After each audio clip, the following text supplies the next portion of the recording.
Hello students, 10th history के first chapter Europe में राष्ट्रवाद का उदय की नेक्स्ट पार्ट में आपका एक बार फिर से स्वागत है।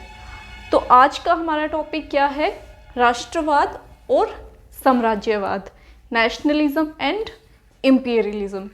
तो आज हम ये डिस्कस करेंगे कि राष्ट्रवाद और साम्राज्यवाद में फ़र्क क्या है, और इस कंटेक्स्ट में हम ये डिस्कस करेंगे कि जो बाल्कन कंट्रीज़ थी उनके बीच में जो तनाव था, जो टेंशन थी, वो क्यों पैदा हुई। तो आइए सबसे पहले हम जानेंगे कि ये जो भावनाएं हैं, राष्ट्रवाद और साम्राज्यवाद की भावनाएं क्या है। तो अब तक का जो पूरा चैप्टर है वो हम किस टॉपिक पर डिस्कस करते आ रहे हैं? राष्ट्रवाद के ऊपर।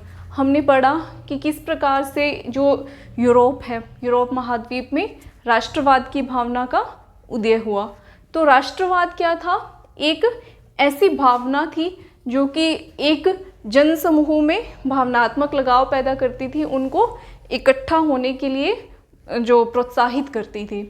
तो इस आधार पर हमने डिस्कस किया कि किस प्रकार से जो यूरोपियन कंट्रीज़ थी वहाँ के लोग इस नेशनलिज्म की फीलिंग के बेस पर एकजुट हुए और उन्होंने तानाशाहियों से जो अपना क्षेत्र था उसको आज़ाद करवाया और अपने क्षेत्र को उन्होंने मॉडर्न नेशन स्टेट, आधुनिक राष्ट्र राज्यों के रूप में स्थापित किया।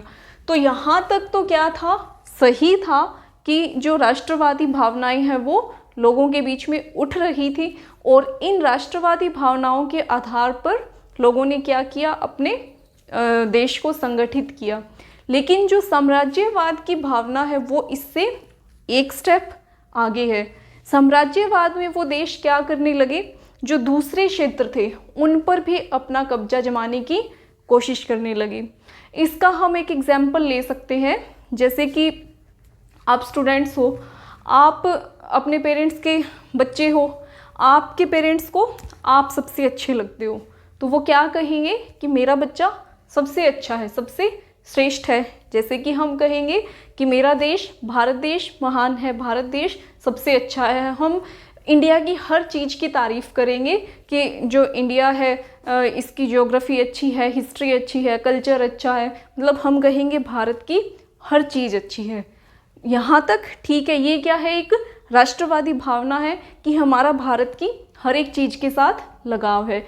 लेकिन जब हमारे पेरेंट्स ये कहें कि जो हमारा बच्चा है वो पड़ोसी के बच्चे से अच्छा है, पड़ोसी का बच्चा अच्छा नहीं है, वो इससे कम बेहतर है, और जो चीज़ उसके पास है वो उससे छीन करके वो अपने बच्चे को देना चाहें, आपके पेरेंट्स आपको देना चाहें, तो वो क्या कहलाएगा? साम्राज्यवाद कहलाएगा। तो यही हुआ जब देश राष्ट्र राज्यों के रूप में संगठित हो गए, तो उन्होंने क्या करने की कोशिश की कि उनको लगा हम सर्वश्रेष्ठ हैं, बेटर हैं, ठीक है। लेकिन इसके बाद उन्होंने क्या किया? खुद की श्रेष्ठता को सिद्ध करने के लिए जो कमज़ोर देश थे उनको अपना गुलाम बनाना शुरू कर दिया। तो ये क्या कहलाया? साम्राज्यवाद कहलाया।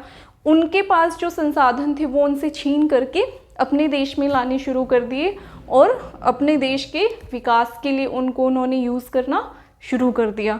तो ये फीलिंग क्या थी? इम्पीरियलिज्म थी, साम्राज्यवाद थी कि हम खुद बेहतर हैं और दूसरे को कमतर आंक रहे हैं, और उसके पास जो है उससे छीन करके वो भी हम खुद यूज़ कर रहे हैं। तो अब क्या हो रहा था? जो राष्ट्रवाद की भावना थी वो क्या हो रही थी? 19वीं शताब्दी के अंत में साम्राज्यवाद की भावना की ओर वो क्या हो रहा था? उसका रूपांतरण हो रहा था। अब जो पहले वाली राष्ट्रवादी भावना थी वो खत्म हो रही थी, और देशों के बीच में क्या हो रहा था? साम्राज्यवादी भावनाएं जो थी वो जो इम्पीरियलिस्टिक फीलिंग्स थी वो बढ़ रही थी, और जो ताकतवर देश थे जिसको लगता था मेरे पास संसाधन है, वो दूसरे देशों के ऊपर कब्जा करने की कोशिश कर रहा था। अब जैसे भारत है, भारत के आसपास जो छोटे छोटे देश हैं, भारत को लगे कि हमारी आर्मी तो बहुत पावरफुल है और हम जो हमारे आस पड़ोस के छोटे छोटे जो देश हैं उनको अपना गुलाम बना सकते हैं, तो ये फीलिंग क्या कहलाएगी? साम्राज्यवाद की कहलाएगी।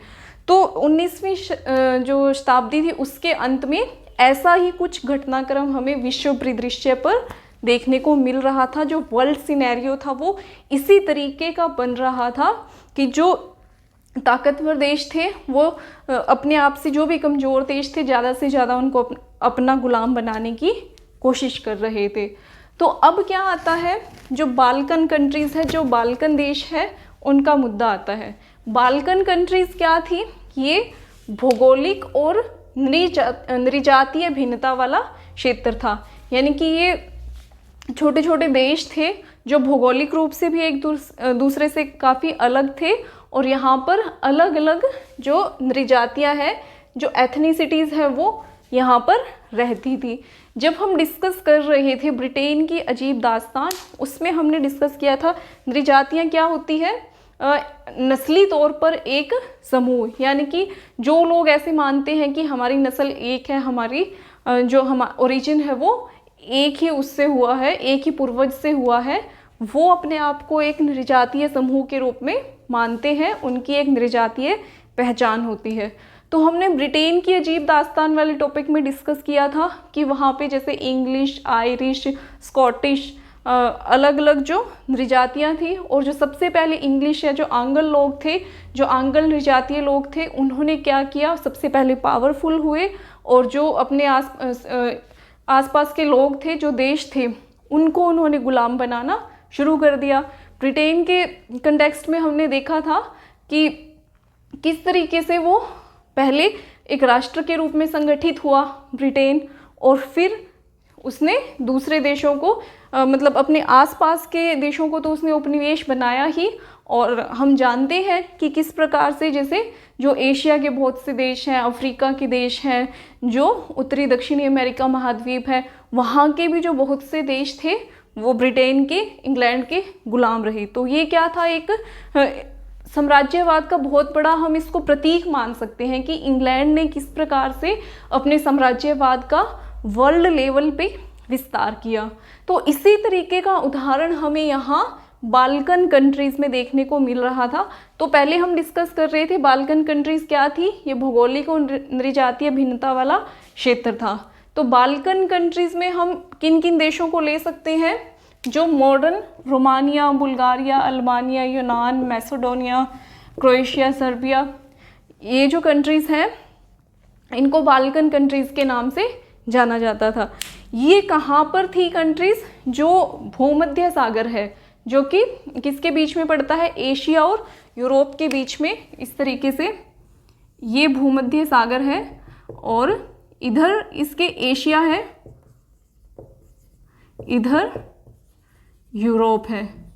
तो इसके यहाँ ये बाल्कन कंट्रीज़ एग्जिस्ट करती थी, ये बाल्कन कंट्रीज़ थी, और ये काफ़ी भौगोलिक और नृजातीय भिन्नता वाला क्षेत्र था।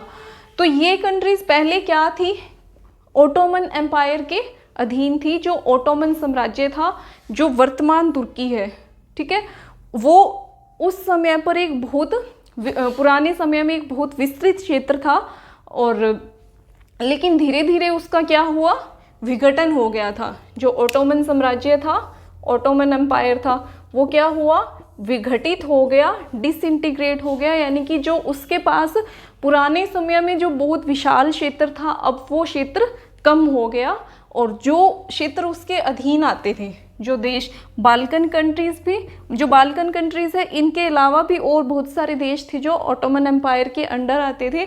तो जब इसका विघटन हुआ, ये कमज़ोर होकर के टूटने लगा, तो जिस तरीके से बाकी देश इससे आज़ाद हो रहे थे, अलग हो रहे थे, तो यही प्रोसीजर बाल्कन कंट्रीज़ ने अपनाया, फॉलो किया इन्होंने। जो बाल्कन देश थे वो जो इसके अधीन थे, वो क्या होने लगे, आज़ाद होने लगे।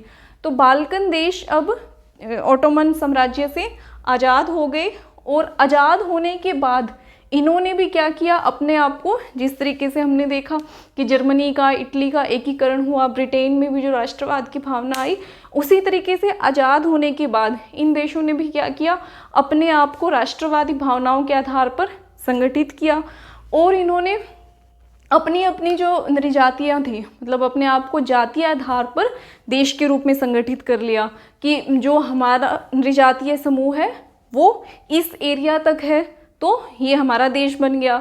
और जो दूसरी नृजातियाँ थी इसी तरीके से उन्होंने किया कि जो हमारा नृजातीय समूह है वो इस एरिया तक फैला हुआ है तो ये क्षेत्र हमारा देश कहलाएगा। तो इस तरीके से ये काफ़ी सारे छोटे छोटे बाल्कन देश बन गए। और अब इनके देश बनने के बाद इनमें भी हमें यही रूपांतरण देखने को मिला कि किस प्रकार से ये भी फिर राष्ट्रवाद से साम्राज्यवाद की भावना की ओर मुड़ने लगे। इन्होंने भी फिर क्या कोशिश की कि ज़्यादा से ज़्यादा जो रिसोर्सेज हैं, ज़्यादा से ज़्यादा जो संसाधन है वो हमारे कब्जे में हो। इसके लिए फिर इन्होंने क्या करना शुरू किया, इन्होंने भी साम्राज्यवाद को फॉलो करना शुरू किया। यानी कि ये ज़्यादा से ज़्यादा जो भौगोलिक क्षेत्र है उसको अपने अधीन करने की कोशिश करने लगे।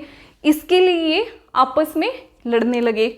आपस में ये छोटे छोटे देश लड़ रहे थे तब तक ठीक था, लेकिन इसी बीच फिर क्या हुआ कि जो बड़ी शक्तियां थी, जो बिग पावर्स थी, बिग पावर्स कौन थी, फ्रांस, जर्मनी, ऑस्ट्रिया, हंगरी और भी जो दूसरी यूरोपीय शक्तियां थी उनको भी हम इसमें बड़ी शक्तियों में शामिल कर सकते हैं, जैसे इंग्लैंड है। तो इन्होंने क्या किया, इनकी ये जो लड़ाई थी इसमें आकर के इन्होंने भी इंटरफेरेंस करना शुरू कर दिया कि अगर कोई भी ये जो मान लो यूनान और मैसेडोनिया लड़ रहे हैं, दो देश लड़ रहे हैं किसी भी भौगोलिक क्षेत्र के लिए, तो इन्होंने आकर के हस्तक्षेप करना शुरू कर दिया। मान लो इसमें जो जर्मनी आया, जर्मनी ने यूनान का पक्ष लेना शुरू कर दिया। तो जर्मनी ने ऐसा क्यों किया इन दोनों की लड़ाई में, ताकि उसको इस बाल्कन रीजन में, इस बाल्कन क्षेत्र में उसको एंट्री मिल जाए। जर्मनी को लगता था कि जैसे इंग्लैंड है, जर्मनी है, फ्रांस है, इनको लगता था हम पावरफुल कंट्रीज़ हैं, अगर हमें इनमें किसी एक एरिया में, मान लो यहाँ यूनान में हमें एंट्री मिल गई, तो धीरे धीरे वो क्या करेंगे, जो बाकी के जो छोटे छोटे क्षेत्र हैं, जो देश हैं, उनको वो अपना उपनिवेश बना ही लेंगे। तो ऐसा सोच करके ये जो बड़ी शक्तियाँ थी इनकी छोटी लड़ाई में ये कूद पड़ी। और फिर इसका एंड रिजल्ट क्या हुआ, एंड रिजल्ट क्या हुआ, फर्स्ट वर्ल्ड वॉर के रूप में हमें ये देखने को मिलता है। जब हम वर्ल्ड हिस्ट्री पढ़ेंगे, वर्ल्ड हिस्ट्री पढ़ते हैं और उसमें हम देखते हैं कि प्रथम विश्व युद्ध हुआ, प्रथम विश्व युद्ध क्यों हुआ, तो उसके कारणों में से एक मुख्य कारण हमें ये भी देखने को मिलता है कि जो बाल्कन कंट्रीज़ में जो टेंशन थी, बाल्कन देशों में जो तनाव था, वो प्रथम विश्व युद्ध का एक कारण था। तो इनकी इस लड़ाई में शामिल होने के बाद 1914 में प्रथम विश्व युद्ध शुरू हो जाता है, जो कि 1919 तक चलता रहता है। और इसके बाद फिर क्या हुआ, प्रथम विश्व युद्ध होता है, फिर काफ़ी विश्व स्तर पर घटनाक्रम बदलते हैं और भारत की तरह काफ़ी सारे जो देश हैं वो अब उपनिवेशवाद के खिलाफ आवाज़ उठाने लगते हैं।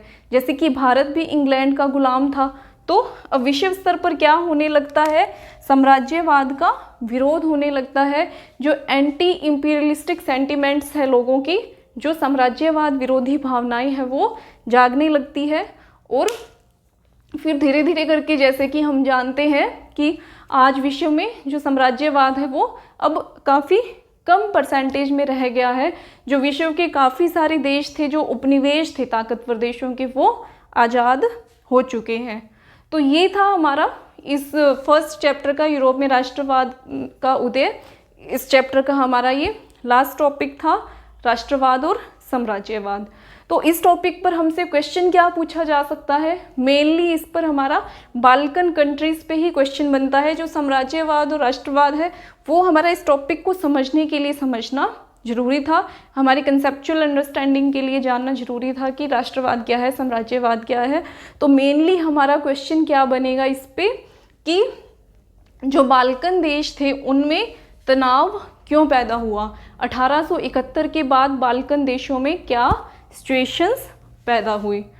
तो आज के लिए इस टॉपिक में इतना ही। उम्मीद है कि ये टॉपिक आपको बहुत अच्छे ढंग से समझ में आ चुका होगा और इसी के साथ हमारा इतिहास का फर्स्ट चैप्टर भी पूरा हुआ। धन्यवाद।